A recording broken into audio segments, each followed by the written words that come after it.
बोरियत तो नहीं हो रही?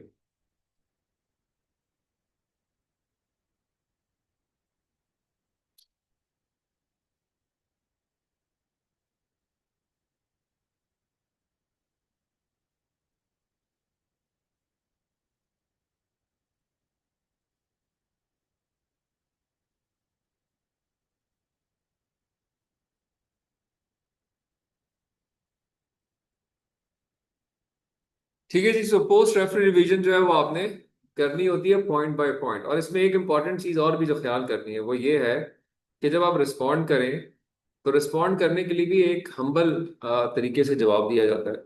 ठीक है। हो सकता है जारा का काम आ गया हो रिवीजन के लिए शामिर के पास, और शामिर का इतना एक्सपीरियंस नहीं है। रिव्यूअर्स तो हो सकते हैं ना, कोई लो एक्सपीरियंस वाले भी लोग हो सकते हैं। It's a possibility that they may not be, I would say के, very proficient in commenting on your work. And you may think यार ये क्या इसने स्टूपिड सा कमेंट दिया है, तो उसको पता ही कुछ नहीं। हो सकता है ना, आपके बॉसेस भी आपसे बहुत सारे ऐसे काम कहते हैं यार कि क्या स्टूपिड बातें कर रहे हैं, इसको अकल ही नहीं। कहते हैं ना बहुत से बात। मैं तो कहता हूँ। तो लेकिन ये कि आप कह भी नहीं सकते। आपने वो मतलब मुनासिब नहीं है। मतलब हमारे जो सोशल टीचिंग है, या कहें कि जो हमारी एक अखलाकियात है, वो इस बात उसका तकाजा ये है कि आप रिस्पेक्टेबल तरीके से, हम्बल तरीके से हाईलाइट भी कर दें, लेकिन प्रोमिनेंटली मेंशन भी ना करें। ठीक है। तो ये चीज जो है वो हर जगह इसका ख्याल करना होता है कि there may be people who are not very good in understanding और knowing your work, knowing your worth, they will criticize your performance. तो you need to have a, अल्लाह ने दो कान दिए ना, तो वो दो कान और एक जुबान है, तो सुनना ज्यादा है, बोलना कम है। ठीक है। तो give them their margin and talk with humbleness कि ओके, अंडरस्टैंड, आपकी बात समझ आ गई, मेरा पॉइंट ऑफ व्यू ये है sir, kindly my point of view. ठीक है। So this is there are just two responses on the same comment. पहला देखिए कमेंट पढ़े आप, तो उसमें थोड़ा सा एक इस तरह एक एक ऑफेंसिव स्टाइल में बात की गई है। जवाब दिया गया बट ऑफेंसिवली बात की गई है। So this offensive style of writing is to be avoided. And second में उसी का जवाब दिया है but in a little humble way. ठीक है, टोन चेंज है। So this is fine, even if you think the other side doesn't know anything about your work, but still give them their credit, ये सोचते हुए कि उसका experience किसी और साइड पे हो सकता है, तो let me explain it a bit. ठीक है चलिए। So this is as far as the mistakes of writing, then submission after the redoing things. ये कुछ चीजें मैंने, कुछ मल्टीपल एस्पेक्ट से मिसलेनियस चीजें आपको मैंने बता दी। Now the last thing which I would be interesting to, which is in fact required to be covered, are the ethical issues, जिसमें plagiarism is the main thing. So इसके अंदर जो चीजें हैं ये सारी की सारी, I'll just one by one मैं आपको बता देता हूँ। First is the multiple submissions, then the redundant publications, plagiarism, data fabrication, falsification, and etc etc. पहले आते हैं मल्टीपल सबमिशंस। मल्टीपल सबमिशन ये है कि आपने एक काम कंप्लीट किया और आपने वो दो तीन चार जगहों पे एक साथ भेज दिया। मैं रिसर्च पेपर्स की बात कर रहा हूँ। तो ये ठीक नहीं है, बिकॉज जो एडिटर्स होते हैं ना, ये इन टच होते हैं। इनकेस आपका एक रिसर्च पेपर है, आपने वो एल्सवेयर के एक जर्नल में सबमिट किया और एक स्पेंजर के जर्नल में सबमिट किया, दे आर, आजकल दुनिया सारी है global village. Your submission would be checked against all the other submissions immediately कि कहीं और तो इस तरह की चीज सबमिट नहीं हुई। And it would be intimated to that editor that this title, this article has this much similarity index with another submission on this platform. ठीक है। So straight away they will blacklist you. They will generate some information for the Higher Education Commission, for the universities. So things would get bleak. So it's multiple submissions को avoid करें। And if you want to take risk, then of course इसमें एक आप कुछ लोग होते हैं, like मैं इसका एग्जांपल देता हूँ कि पीएचडी के स्टेज के ऊपर आपको पीएचडी स्टूडेंट्स को एक आर्टिकल पब्लिश करना होता है इन इम्पैक्ट फैक्टर जर्नल। तो उसमें टाइम लगता है, ये आर्टिकल सबमिशन, रिव्यू, एक्सेप्टेंस, ये काफ़ी लंबा प्रोसेस है। Some instances it may take up to couple of years, 2-2 साल लग जाते हैं लोगों को एक आर्टिकल के सबमिशन, रिव्यू, रिवीजंस और फिर एक्सेप्टेंस में। तो उसमें स्टूडेंट्स ये रिस्क लेते हैं कि okay, let me submit the same work to another place so that probably शायद यहाँ अर्लियर एक्सेप्टेंस आ जाए मेरी, और जहाँ उधर चल रहा था मैं वहां पे मना कर दूंगा कि जी ओके जी, मैं रिट्रीव कर रहा हूँ पेपर अपना। But again it's a risk. लेकिन अगर आप जेन्युइन या कहें कि अगर आप पॉजिटिव सोच रहे हैं तो आप ये डिसीजन ले सकते हो, but it's a risk again. This this is again something. लेकिन अगर आप सिंपल रेगुलर एक रिसर्चर हैं तो फिर ये रिस्क लेने की जरूरत नहीं। स्टूडेंट्स के टाइम बार्ड हो सकते हैं, उनमें एक उनकी लिमिट होती है, 7 ईयर से 9 ईयर्स तक आपने काम कंप्लीट करना होता है, डिफेंस करना होता है। तो उसमें कुछ स्टूडेंट्स ये रिस्क लेते हैं कि मल्टीपल जगहों पे जमा कर देते हैं, लेकिन उनका पॉजिटिव इंटेंट होता है कि अगर एक जगह पे अर्ली एक्सेप्टेंस आ गई तो मैं दूसरी जगह से रिट्रीव कर जाऊंगा, ताकि ये जो सेकंड स्टेज है ना, इसमें ना जा सकूं मैं। रिडंडेंट पब्लिकेशन क्या है कि आपने एक्सेप्टेंस दो जगह से आ गई और दोनों जगह आपने कहा कि ठीक है जी, ओके गो अहेड। समझ के बात? तो this is the a bit extreme version of the first one, कि एक तो मल्टीपल सबमिट भी किया, फिर आपने वो गुजर गया उस फिल्टर से, बाय चांस वो ट्रेस नहीं हो सका और आपके पेपर की एक्सेप्टेंस दोनों जगह से आ गई और आपने दोनों जगह पेपर एक्सेप्ट करा लिया। Only the translations can be submitted, like आपने चाइनीज लैंग्वेज में अपने ट्रांसलेशन की विद द डिस्क्लोजर कि ये पेपर मेरा इंग्लिश में फलां जगह पे पब्लिश हो चुका है, तो फिर वो अलाउड है, उसको आप डिस्क्लोजर के साथ कर सकते हैं। Otherwise you can not publish twice the same work, again unethical. Language change कर देगा सर?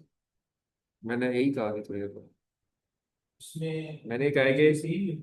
बट आप उसको डिस्क्लोज करते हैं ना, से मैं चाइनीज जुबान ही मुझे समझ आती है, अंग्रेजी समझ ही नहीं आती, तो मैं एक चाइनीज जर्नल में चाइनीज ऑडियंस के लिए उस आर्टिकल को समझता हूँ कि जी ये छपना चाहिए, और वो ऑर्गेनाइजेशन या वो चाइनीज जर्नल भी समझता है कि हाँ, ये आर्टिकल की ट्रांसलेशन अगर हो जाए तो ये हमारे लोगों के लिए इसका फायदा है।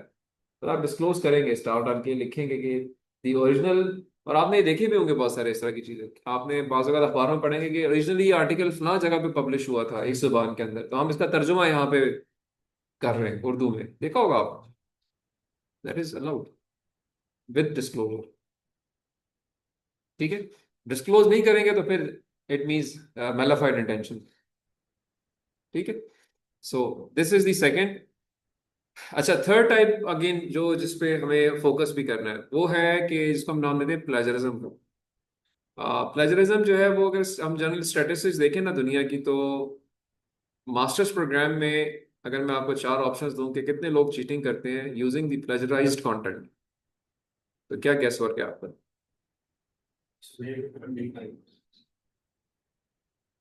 बड़े यार आप लोग जो है वो नेगेटिव है। 18%। तो ये चीज जो है इसके लिए फिर अब चीजें जो है ना ऑटोमेट कर दी गई हैं बहुत हद तक, और अब काफी मुश्किल है कि आप जो है ना वो प्रेजराइज कंटेंट जो है वो लेके चलें। सो मच सो कि अगर आपने कंटेंट को वर्ड स्पिनिंग टूल्स के थ्रू स्पिन किया है, मतलब आपने सुना होगा यार कि मैंने अंग्रेजी में लिया, उसकी पश्तो बनवाई, पश्तो की अरबी बनवाई, अरबी की मैंने दोबारा अंग्रेजी बनवा ली। हाँ, तो स्पिन बॉट का कंटेंट भी चेक हो जाता है कि दिस हैज बीन स्पिन्ड, वो भी शो हो जाता है। तो things are stricter with the time. So again कुछ और स्टैटिस्टिक्स जो मैंने जनरली ली हैं, इसमें डिप्लोमा सर्टिफिकेट्स के अंदर चीटिंग है और मास्टर्स के अंदर, ये मतलब एक दुनिया में एक ट्रेंड है, लोग करते हैं, तो इसको चेक करना जरूरी है। Most common is the plagiarism. और अगेन ये सोर्सेज की जो मैंने मेंशन की हुई है, प्लेजरिज्म जो है वो है क्या? एक तो ये सीरियस ऑफेंस है which may lead to all negative consequences, but it means that you are doing paraphrasing which is unacceptable even with the correct citation। ये important to understand, इसको explain मैं करता हूँ। लाइक ये एक पैराग्राफ है, आपने किसी जगह से ये पढ़ा और आप इसको अब अपने डॉक्यूमेंट में लेकर आना चाह रहे हो। ठीक है, आपने भी एक सवाल किया था थोड़ी देर पहले इसी का पेपर। कि कितना किसी का काम पेपर आपने लिया, उसमें से आपने उसकी मेथोडोलॉजी पढ़ी और उस मेथोडोलॉजी को अब आप लेकर आना चाह रहे हैं, लाइक ये कुछ सेंटेंसेस है। सो आई कैन आइदर टेक, इसमें जो अप्रोच कर सकते हैं, मतलब पहला बंदा है वो कर सकता है जी, ओके ये चेंज किया, उस change is in the other colour, है ना, कलर नजर आ रहा है ना। ठीक है, एक और बंदा उसने थोड़ी मेहनत की, थोड़ी और मेहनत की, उसने कुछ दो चार चीजें और चेंज कर ली, एक और शख्स ने कुछ और ऐड कर लिया इसके अंदर। ठीक है, समझ रहे हैं बात, ये पैराफ्रेज हो रहा है, मतलब आप exact same content copy paste नहीं कर रहे, अपने अल्फाज में कुछ ना कुछ करने की कोशिश कर रहे हैं, बट इसमें सब में इश्यूज हैं। ये अनएक्सेप्टेबल पैराफ्रेजिंग है, still not enough paraphrasing. And number two, there is no, till this point there was no reference कि this these sentences are not mine, these are from a reference 12, even though I've paraphrased. So now you see enough paraphrasing with reference. Now this won't be checked as plagiarism, this is fine to go. लेकिन वो जैसे supervisor अगर जाके उस specific reference को check करता है कि क्या आया कि बाकी ये बात इस तरह की है या नहीं, क्या वो कॉन्टेक्स्ट को फिर मैच नहीं करेगा। लाइक मेरा एक कंप्यूटेशन शायद लिखने की कुछ और हो सकता है इसमें, बात वही कर रहा हूँ, लेकिन वो साइड जहाँ पे हुआ है जिस रिसर्च पेपर में वो जो बात कर रहा हूँ उसका मीनिंग देखते हुए थोड़ा सा डिफरेंट ही हो जाएगा इसका आप जवाब खुद आप दोनों देखो, इसका मतलब ये है कि आपने उसको समझा ही ठीक नहीं, फिर तो आपने लिखा गलत है ना। सर। फिर तो वो राइटर की को अपनी थोड़ी अंडरस्टैंडिंग ठीक करने की जरूरत है कि वो जो पढ़ के समझ रहा था वो सही समझा ही नहीं। ठीक है, तो ये एक और इशू है, ये issue is not the issue directly related to pleasure, this is the issue with the understanding. So that has to be corrected in some other method, उसकी तरीका कुछ और है। लेकिन प्लेजरिज्म को ठीक करने का तरीका क्या है कि पैराफ्रेज करें, बट इतना पैराफ्रेज करें कि ओरिजिनल कंटेंट ना रहे, यानी वो same set of words use ना हो रहे हो, और रेफरेंस भी आप दें। ठीक है, या दूसरा तरीका ये है कि you mention it in the inverted commas कि ये मेरा है ही नहीं, ये तो सारा का सारा मैंने कहीं और से पिक किया, this is fine. Either the two options, this one और this one, maybe this one, आप इस तरह भी लिख सकते हो कि ये फलां बंदे ने ऐसी बात की है। These are the three correct methods of avoiding the plagiarism. Software जो है वो मैं आपको भी टर्निटिन खोल के दिखाता हूँ, वो क्या करता है, वो चेक करता है पैटर्न्स को, वर्ड्स के पैटर्न्स को चेक करता है। लाइक मैं अगर कोई ग्लव्स, कोई एक चीज लिख रहा हूं ना, तो मैं एक खास सेट ऑफ वर्ड्स यूज करूंगा, और जब आपको मैं कहूँ ना कि यही बात आपने लिखनी है, तो आप कभी भी वो सेट ऑफ वर्ड्स यूज नहीं करेंगे जो मैं यूज करूंगा, क्योंकि मैं अपने स्टाइल, मेरी जिंदगी अपनी है, आपकी जिंदगी अपनी है, आपकी अपनी है, आपकी अपनी है। आप सिर्फ उस वक्त मुझे मैच करोगे जब आप एग्जैक्टली मेरी चीज कट पेस्ट करो। नेचुरली हर इंसान जब कोई बात करता है, लिखता है, तो वो अपनी अंडरस्टैंडिंग पे लिखता है, और सेट ऑफ वर्ड सेम नहीं हो सकते। ठीक है, लाइक मैं एग्जांपल देता हूँ कि यहाँ पे ये जो जुमले लिखे गए, it has become common amongst university lecturers to arrive late for lectures on the grounds. मैं आपसे कहता हूँ, ये सेंट्रल आइडिया ये है कि जी टीचर टाइम पे नहीं आते, तो बच्चों को टाइम पे ही आना चाहिए। अब आप एक पैराग्राफ बनाए, आप बनाए, आई गारंटी यू तीनों के पैराग्राफ में फर्क होगा। ठीक है, होगा ना फर्क। अच्छा, अब ये कंटेंट अगर से एक बंदे ने पब्लिश किया हुआ है, इसने ये लिखा, it has become common amongst university lecturers to arrive late for lectures on the ground that students normally arrive, ये एक पैटर्न है जो ये फॉलो किया जा रहा है। सॉफ्टवेयर इस पैटर्न को पकड़ेंगे, अगर आपने भी यही पैटर्न यूज किया, इट मीन्स कि आपने इससे कॉपी किया, आपका अपना नहीं है। मैं रेगुलर क्लास में प्रैक्टिस भी कराता हूँ कि आप लिखें जी, ये पैराग्राफ है, मैं आपको एक सेंट्रल थीम दे दूंगा जी, कि थीम ये है कि ये आपने सेंटेंस तीन लिखने हैं इसके, and you will all three write sentences, तीन तीस जितने लोग हैं अपने अपने लिखे, and then you will read it out yourself. आप खुद कहेंगे यार कि इसने जो लिखा है वो मेरा जैसा नहीं है, आपने लिखा है मेरा जैसा नहीं है, सबका। 300 बंदे भी होंगे, 300 के 300 बंदे, 3000 बंदा भी लिखेगा, 3000 का 3000 बंदा डिफरेंट लिखेगा, no matching, I can guarantee you this. लेकिन अगर आप कट पेस्ट कर रहे हैं कहीं से, तो सॉफ्टवेयर पकड़ लेगा, क्योंकि वो आपका है ही नहीं, किसी और का उठाया हुआ आपने, और ऑनलाइन अवेलेबल है। वो वहीं से देखेगा यार ये तो पैटर्न मैच कर रहा है, ये वही पैटर्न इसने भी लिखा हुआ है, एटलीस्ट इसने खुद नहीं लिखा, वो वहां से उठाया। वो मैं अब आपको कलर कोडिंग में रिपोर्ट भी दिखाता हूँ। बट ये कि this is how plagiarism is checked. अच्छा, प्लेजरिज्म के अंदर जो अलाउड है, आपका क्वेश्चन एक और भी था कि कितने परसेंट अलाउड है, क्योंकि आप चीजें तो लेते हैं ना लोगों की आप, तो आपको एचईसी अलाउ करता है 19%, 19% plagiarism content is allowed in a document, 19% allowed है, with not more than 5% from a single source. 19% तक प्लेजरिज्म अलाउड है। अब वो मुख्तलिफ सोर्सेज हो सकती है ना, तो एक सोर्स से 5% से ऊपर नहीं जाना चाहिए। ये एचईसी का रूल है। यूनिवर्सिटीज इसको और स्ट्रिक्ट करती हैं। ठीक है, वो स्ट्रिक्टनेस क्या है? 15% maximum, with not more then 3% from single source. ये यूनिवर्सिटीज ले आती हैं इसके ऊपर। 15% plagiarism max from all sources, and single source not more then 3%। मैं अब आपको दिखाता भी हूँ, रिपोर्ट दिखाता हूँ ना, तो आपको वहां पे आइडिया होगा कि इसे मैं कहना क्या चाहूँ। मैं अगले वाले कुछ कवर कर लूँ कि जी और कुछ इश्यूज जो है उनको भी हम देख लें, फिर मैं इनकी रिपोर्ट आपको दिखाता हूँ जो लास्ट चीज होगी। दिस इज आफ्टर एक प्लेजरिज्म ने देख लिया, प्लेजरिज्म की डिटेल्स मैं आपको बताता हूँ। उससे उससे पहले कि मैं उस पर जाऊँ, मैं थोड़ा सा भी आपको एक्सप्लेन करूँ कि ये भी एक अनएथिकल प्रैक्टिस है कि डाटा को फैब्रिकेट किया जाए या गलत कोड किया जाए ताकि मेरे रिजल्ट्स ठीक आ जाए। ठीक है, इसको हम कहते हैं कि जी नीम हकीम खतरा जान। आधा सच जो होता है ना, जिंदगी में याद रखें, वो बंदा अच्छा होता है जो झूठ बोलता है। पता होता है ना झूठ बोल रहा है ये, ऐसे ही है ना। झूठा आदमी है ना, तो आपको पता है यार ये अच्छा है। सबसे खतरनाक आदमी वो होता है जो कि आधा सच आधा झूठ बोलता है, इसको हम कहते हैं मुनाफिक। मुनाफिकत की है ना, अल्लाह के रसूल ने भी कहा है कि बचत नहीं। ठीक है, जो मुनाफिक होता है, जो दोनों तरफ खेल रहा होता है, ही इज और she is the most dangerous species in the world, जिसको कुरान पाक में भी जो है ना वो सख्त अल्फाज में कहा है कि जी ये सबकी माफी है, मुनाफिक की माफी नहीं। तो आप ये आदत हम सब ने अवॉइड करनी। या तो हम कहें जी कि नहीं ठीक, बस ठीक ही नहीं आ रहा चीज यार मेरा, तो जो भी है, या ठीक आ रहा तो ठीक आ रहा। अगर आप बीच में चार पांच चीजें चेंज कर दी, उनसे ठीक आ गया, फिर चार पांच ठीक भी चल रही हैं, this is dangerous, this will lead to life changing behaviour. ये एक ऐसा बिहेवियर है जो कि आहिस्ता आहिस्ता आपके खून में आता है, आपकी नस्लों में आता है। जो ये इंसान इसको अडॉप्ट करते हैं ना, वो शायद उस वक्त उनकी बचत हो जाए, but ultimately this gives them the biggest bump in their life somewhere in their offsprings probably। ठीक है, तो बी वेरी क्लियर कि जी या तो सच बोलना है या झूठ बोलना है। ठीक है, झूठ बोलेंगे, आधा सच आधा झूठ ना बोलेंगे।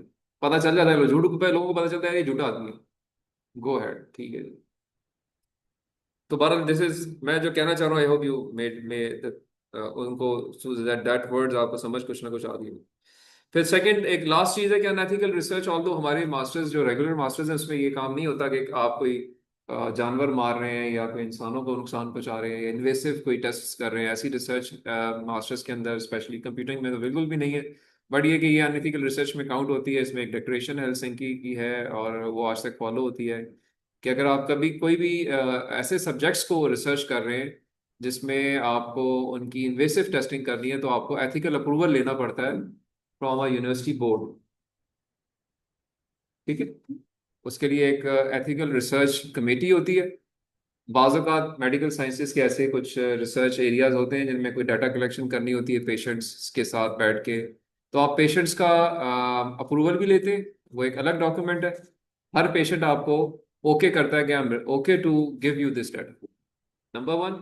और इससे पहले आपको यूनिवर्सिटी या उस ऑर्गेनाइजेशन का एक एथिकल रिसर्च बोर्ड होता है, उनसे अप्रूवल लेना पड़ता होता है कि जी ये जो रिसर्च ये स्टूडेंट करने जा रहा है ये एथिकली ठीक है, इसमें जो ये डाटा कलेक्ट करेगा वो हमारी तरफ से ओके। ठीक है, otherwise this rule is applicable.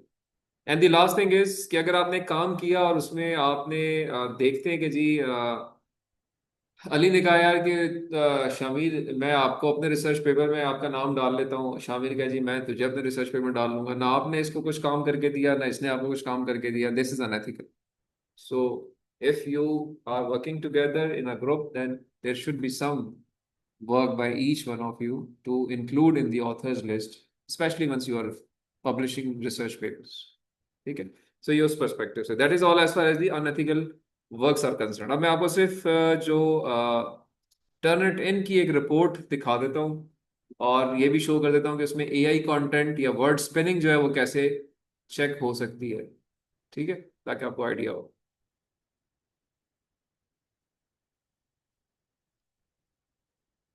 जी एयाज, आपको आवाज आ रही है मेरी? जी सर, सुन रहा हूँ सर। अच्छा, कोई क्वेश्चन आपका है या सब ठीक है?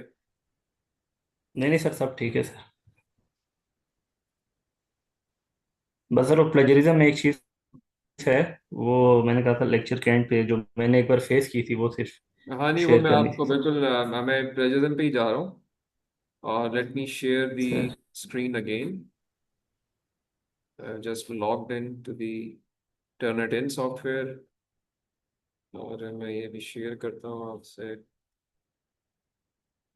Sorry, system issue.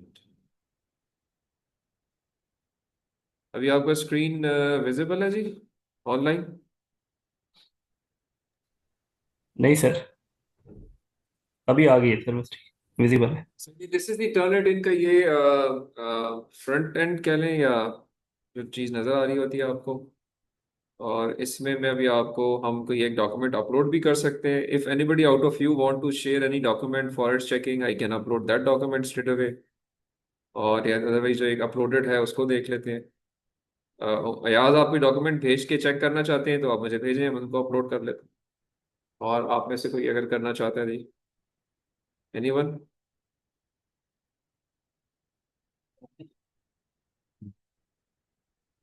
चलिए, मैं आपको जो डॉक्यूमेंट्स यहाँ पे अपलोडेड हैं, ये दो डॉक्यूमेंट्स अपलोड की हुई हैं।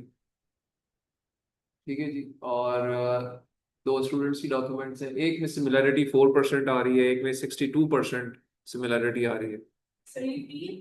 जी नहीं, फ्री नहीं है। फ्री, अच्छा अच्छा क्वेश्चन है। आपको मैं इस पे एक अच्छी एक इंफॉर्मेशन जरूर देना चाहूंगा कि there is nothing free in the world. There is no free lunch. ठीक है? जो ये कहता है ना free, they buy your time, and time is the most precious thing in the life. So nothing is free.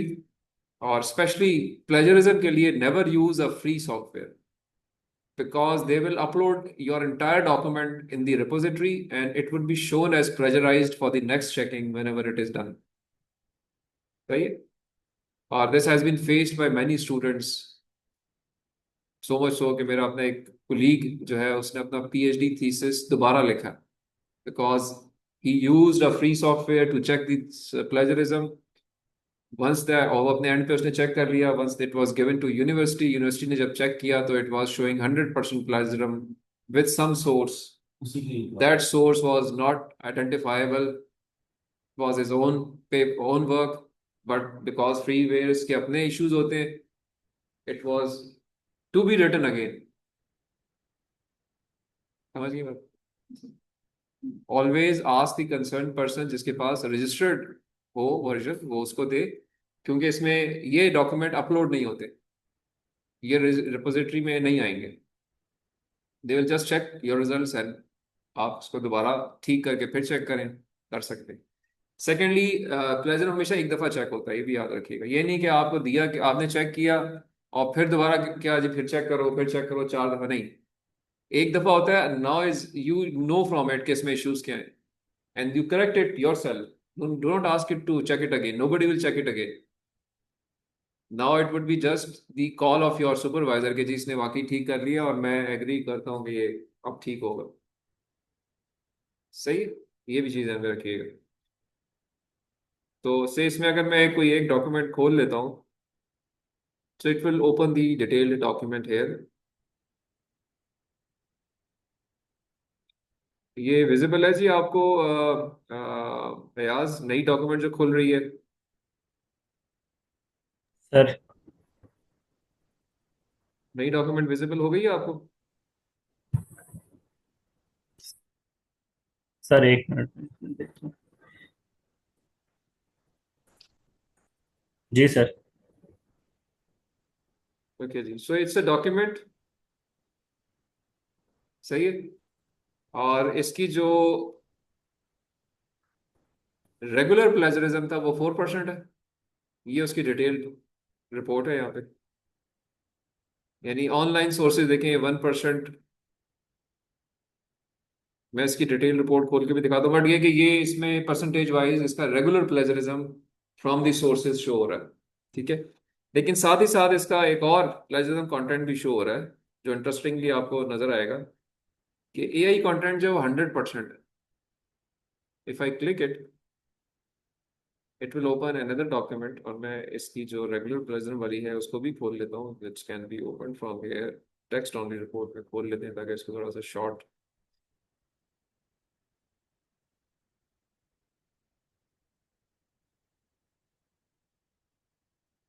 रखे जी। अब ये जो यहाँ पे मैंने डॉक्यूमेंट खोली है, इसमें आपको कलर कोडिंग नजर आ रही है, ब्लू कलर में ये शो किया हुआ है।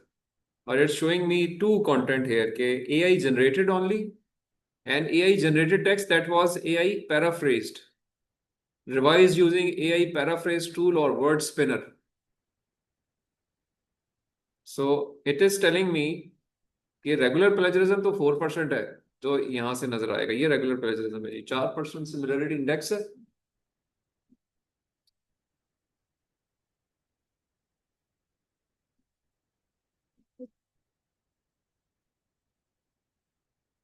आपके घर से कोई आ रहा है? चलो। सो इधर देखिए, अब यहाँ पे इसके अंदर आपको नजर आ रहा है कि जी सिंगुलर सोर्सेज की रिप्रेजेंटेशन भी लिखी हुई है, और इसकी जो टोटल इंडेक्स है वो भी शो हो रहा है। तो टोटल इंडेक्स मैंने आपसे कहा था कि it should not be, HEC कहता है 19% से ऊपर नहीं होना चाहिए, और यहाँ पे 5% से ऊपर कोई एक सिंगुलर सोर्स नहीं होनी चाहिए। ठीक है। यूनिवर्सिटीज क्या कहती हैं कि ये 15% से नीचे रहना चाहिए, 15% से या उससे नीचे, और यहाँ 3% या उससे नीचे होना चाहिए। ठीक है। और ये इसका रेगुलर प्लेजरिज्म है। ठीक है। कलर के साथ मेंशन हुआ हुआ है कि जी ये रेड कलर, जब मैं डॉक्यूमेंट खोल के देखूंगा ना तो वो वहां पे I can go back to the original one, वहां ज्यादा क्लियर होगा।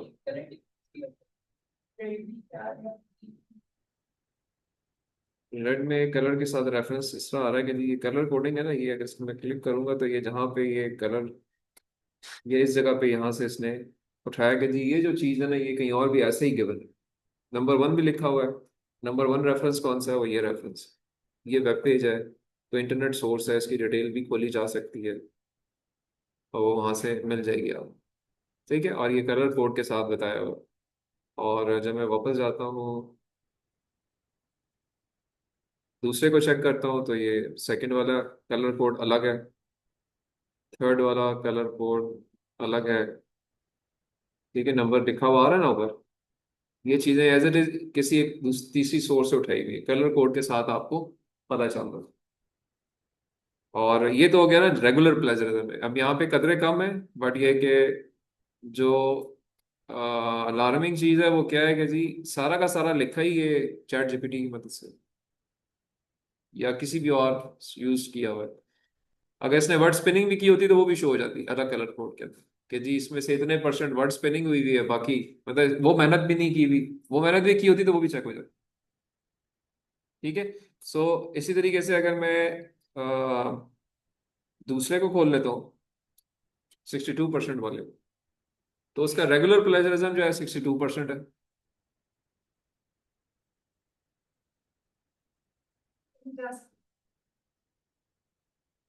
जी जाइए आप मतलब वैसे हम क्लोज करने वाले हैं। आपके अगर घर से कोई आया हुआ तो वो 5 मिनट वेट नहीं कर सकता? हम्म। तो कैब इतनी जल्दी क्यों बुक कराई थी आपने? आप क्लास खत्म होने का वेट करना चाहिए।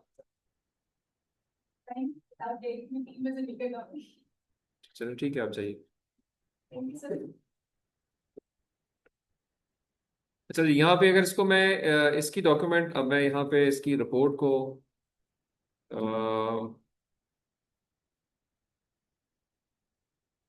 करंट व्यू को मैं डाउनलोड करता हूँ, ताकि उससे आप रिपोर्ट, क्योंकि जनरेट रिपोर्ट की जाती है, इसके अंदर भी चीज़ें नज़र आ रही हैं। तो ये 62% यहाँ पे मैं इसको कॉपी कर लेता हूँ समी वन को, और जाके मैं इसको खोल लेता हूँ। ये कोड जो है यहाँ पे समी वन के नाम से ये लगा। सो ये रिपोर्ट यहाँ पे इसकी जनरेट हो रही है जी।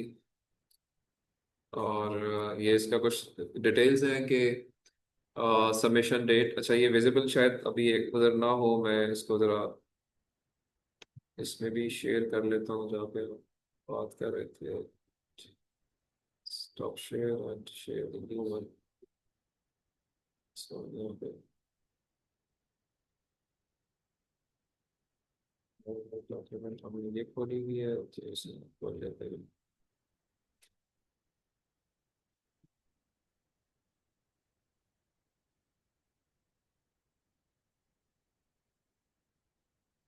चलिए, ये हमने यहाँ पे सबमिट कर दिया। तो अब देखिए, ये इसके अंदर आपके पास कलर के साथ अब आपको यहाँ पे नजर आ रहा होगा कि जी ये कौन सा कंटेंट किस जगह से कॉपीड है। सेवंथ एक ब्लू कलर रेफरेंस हम जाके देख सकते हैं। फिर ये कुछ कंटेंट नंबर 5 से कॉपीड है, फिर 3 से कॉपीड है। ठीक है, ये सारा 3 से कॉपीड है, ये सारा 6 से कॉपीड है। फिर कलर के साथ it's all mentioned and I can go at the bottom to see the detailed.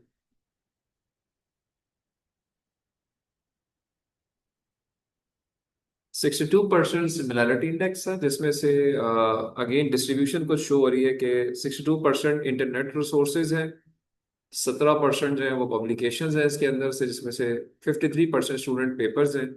और एक सिंगुलर सोर्स से 20% है, दूसरी सिंगुलर सोर्स से 11% है, फिर तीसरी सिंगुलर सोर्स से 9% है। ठीक है।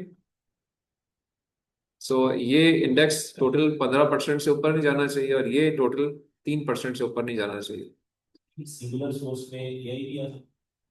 हाँ, अब मैं आपका क्वेश्चन का जवाब देता हूँ। इसमें भी एआई नहीं है, एआई रिपोर्ट अलग जनरेट होती है। ठीक है। तो ये तो रेगुलर प्रिज्म आ गया आपका 19 एंड 3 ईच। यहाँ पे एआई नहीं है। एआई का कंटेंट अब अलग से जब देखा जाता है तो वो एआई कंटेंट इटसेल्फ भी 5% से नीचे होना चाहिए। जो एचईसी की पॉलिसी है anti plagiarism on on the use of AI tools, AI plagiarism should be less than 5%। इसको दिया जाता है, एक सिंगुलर सोर्स लिया जाता है उसको कि सिंगुलर सोर्स एआई कंटेंट भी है, वो 5% से नीचे होना चाहिए। पर एक पैराग्राफ मैंने लिखा तो एक हाँ, इसको मैं एक कहता हूँ, ये इसको जरा बेहतर नहीं वो उसको चेक, वो प्लेजर में आएगा ही। अगर आपने लिखा और उससे इम्प्रूव करवाया ना, improvement is not going to come in the plagiarism because it is your content.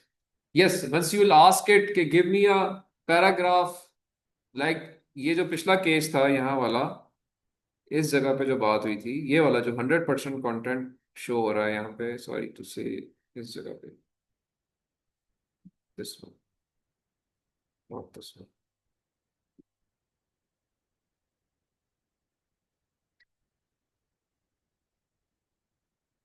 This one, ये जो है, देखिए इधर उसने, ऑथर ने उसे कहा जी कि give me a article on this topic, उसने लिख के दे दिया आपको। ये एक और फिनोमेना है। हाँ, अगर मैं ये सारा कुछ खुद लिखता, इंट्रोडक्शन के 4 पैरा मैं खुद लिखता, मैं उसे कहता ये 4 मेरे पैरा पकड़ो, इनको वर्ड इनको इम्प्रूव करके मुझे दो, मैंने ये अच्छी इंग्लिश नहीं अंग्रेजी अच्छी कर दो, वो इधर आते ही ना, शो ही ना होता। समझ गए बात। सो दैट इज ऑल जी। मेरे ख्याल में इनफ इंफॉर्मेशन इज गिवन। और अल्लाह का शुक्र है कि we have utilised our semester time well, और हमने सारी चीज़ें जो है वो विद सुटेबल डेप्थ कवर कर ली हैं।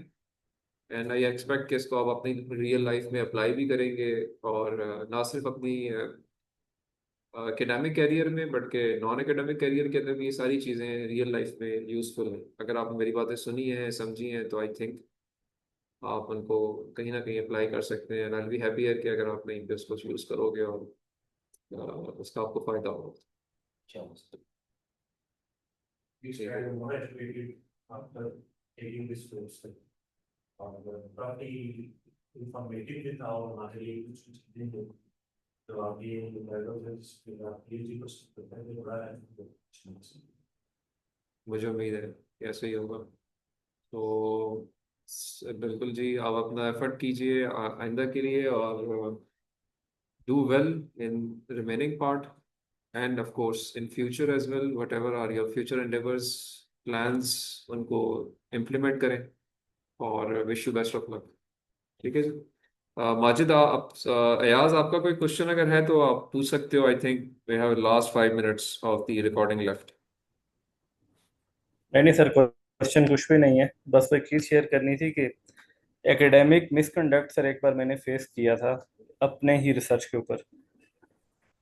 तो वो सर बड़ा, उन्होंने तो बड़ा एक स्वेर किस्म के एलिगेशन लगाया था, बट फाइनली उसको सर मैंने वो क्लियर कर लिया था उस चीज़ को। तो ये भी सर एक चीज़ है कि अपना ही सबमिटेड वर्क जो है सम टाइम वो, अगर ये जो टर्निटिंग के अकाउंट हैं या जिस भी, अगर सर इवन कि अगर आप रिव्यू के लिए भी देते हैं और आप दोबारा सर से रिव्यू डाल रहे हैं, लेकिन अगर आप अकाउंट चेंज करके डाल रहे हैं तो वो भी सर इसमें आ जाता है प्लेजरिज्म में। तो वो ठीक तरीके से उन्होंने, रिव्यूअर ने सर देखा नहीं, और सुपरवाइजर ने भी आगे शायद ठीक से कोट नहीं किया। तो वो सर एकेडमिक मिसकंडक्ट लग गया था एक बार, लेकिन वो बाद में उन्होंने क्लियर कर दिया था, बट इट टुक टाइम, लेकिन हो गया था सर। ठीक ठीक, चलें। और कोई क्वेरी आपकी है? नहीं नहीं सर, काफ़ी सारी चीज़ें भी सीखने को मिली हैं सर इसमें, और इंशाल्लाह सर हम इम्प्लीमेंट भी करेंगे फ्यूचर में, जब भी सर कुछ न्यू रिसर्च और बाकी चीज़ों के ऊपर सर। ठीक हो गया। पेपर की बैंडिंग क्वेश्चन सर कुछ पेपर 50 नंबर का पेपर होगा। Every question would be around 5 marks each. और जिस तरह मैंने मिड टर्म का पेपर आपसे लिया था, उस तरह का it would be a paper जो कि आपको दिया जाएगा, उसी पे सॉल्व करेंगे। पेपर के ऊपर ही स्पेस में इतनी दूंगा जितनी चीज चाहिए। पेपर भी सॉल्व किया। हाँ, पेपर पे ही सॉल्व करें and return that paper, it would be checked on the paper, no need of any answer sheet. ठीक है, तो that would be the endeavour. ठीक है, close book sir close. Mid के चेक हो चुके हैं पेपर्स? जी, मिड के पेपर चेक हो गए हैं। मैं आपको आपके मार्क्स इंडिविजुअली जो है ना वो कर दूंगा, व्हाट्सएप या मेल कर दूंगा।